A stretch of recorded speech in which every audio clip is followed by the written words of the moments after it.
La Guardia Roja no solo se dedicaba a difundir la palabra de la revolución, eran combatientes entrenados que debían entrar en combate si era necesario.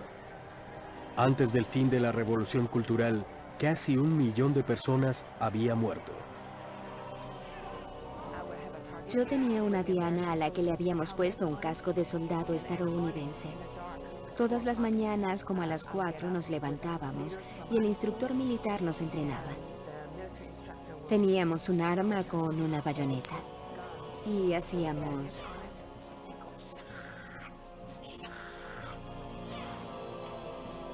Había que estar preparado y sacarle los intestinos. Si no lo hacíamos, nos lo iba a hacer a nosotros. Ahora estoy felizmente casada con un antiguo oficial de la Marina de los Estados Unidos, veterano de Vietnam y profesor de inglés. El día que nos casamos me dijo, espero que no te acuerdes de eso. Y yo le respondí, espero que tú tampoco.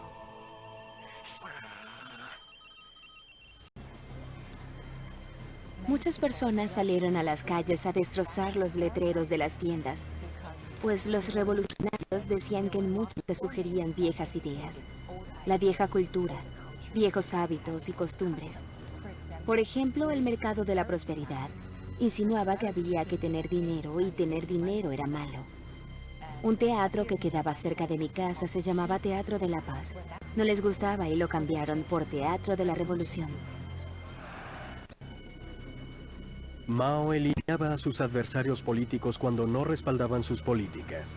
Si el periódico del partido no publicaba un editorial que había escrito o aprobado, le decía a la gente que a su jefe Mao lo estaban discriminando.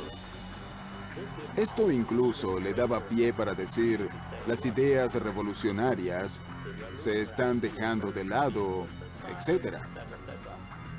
Y que había un segundo centro del poder. Y que están contra mí y están tratando de oprimir al pueblo. Esto hacía que los estudiantes se enfurecieran. Luego, en varias universidades de Beijing se organizaron simultáneamente y así fue como nació la Guardia Roja. Después se extendería muy rápidamente a escala nacional hasta atacar escuelas secundarias e incluso primarias. Ejercía presión sobre sus adversarios. Luego dijo, los jóvenes deben rebelarse, que rebelarse era correcto. Entonces los jóvenes decían, rebelémonos. Primero, Mao le ordenó a sus jóvenes seguidores que atacaran la institución más fundamental después de la familia, sus escuelas. Por supuesto, a todos los jóvenes les gusta rebelarse, pero además se lo aprobaba el icono que habían venerado. No sabían que había perdido su poder, así que empezaron a atacar a sus profesores y a los directores. Empezaron a quemar libros, pues era una revolución cultural. Cuando comenzó la revolución cultural, las escuelas se pararon. En vez de estudiar, se nos pedía que hiciéramos tareas revolucionarias. Llevábamos láminas de papel y usábamos brochas para escribir cosas contra los profesores, contra los directores de escuela y contra el sistema educativo. Por años nos quedamos sin escuelas. Después de ver a millones de guardias rojos agitando el libro de Mao, quizá la otra imagen famosa de la revolución cultural sea la de sus víctimas llevadas por las calles rumbo a los juicios populares. Estos fueron diseñados para incitar a las masas. Por supuesto, había mucha teatralidad. Generalmente comenzaba así.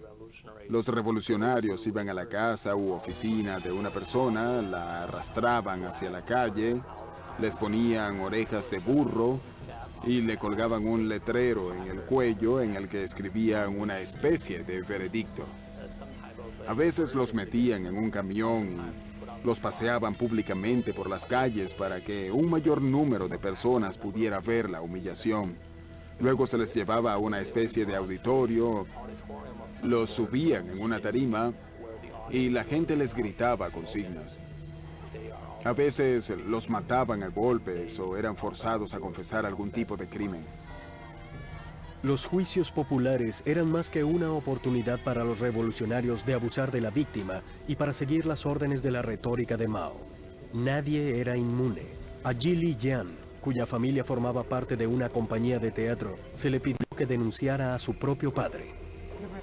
Los revolucionarios de donde trabajaba mi padre fueron a mi escuela. Enfrente de mis profesores y compañeros, me dijeron que querían que yo denunciara a mi padre en un juicio popular.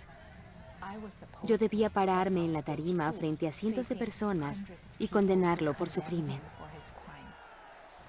Ji Lijian no fue al juicio, pero la Guardia Roja condenó a su padre en su ausencia. Cientos de miles de personas mueren en los primeros días de la Revolución Cultural. Después, cuando los guardias rojos empiezan a pelear entre sí, mueren otros cientos de miles de personas. Trabajé en el Consulado General en Hong Kong desde 1968 hasta 1970 en el cenit de la Revolución Cultural. De repente, en una ciudad llamada Wuyou, al norte de Cantón, estalló un enorme enfrentamiento sectario en el que se ejecutó a los perdedores. Los tomaban, les colocaban las manos en la espalda, les disparaban y los arrojaban al río. Los cuerpos flotaban río abajo hasta Hong Kong. Uno podía verlos flotando uno tras otro. Parte de la historia ahora está emergiendo en documentos recientemente revelados y en escritos secretos realizados por ex jerarcas del partido. El cálculo más conservador revela que unas 500.000 personas perdieron sus vidas en la Revolución Cultural. Según otros cálculos, la cifra asciende a algunos millones. Se puede apreciar la crudeza del conflicto, su brutalidad por la cantidad de cadáveres. Quizás murieron millones de personas en la Revolución Cultural, sea por enfrentamientos sectarios, por la represión militar, por las persecuciones de la llamada inteligencia. Es difícil saberlo. Jamás se sabrá. La sociedad se había descompuesto. No había manera de averiguar cuántas personas pudieron haber muerto. Después de tantas muertes y caos, China debía buscar la manera de recuperar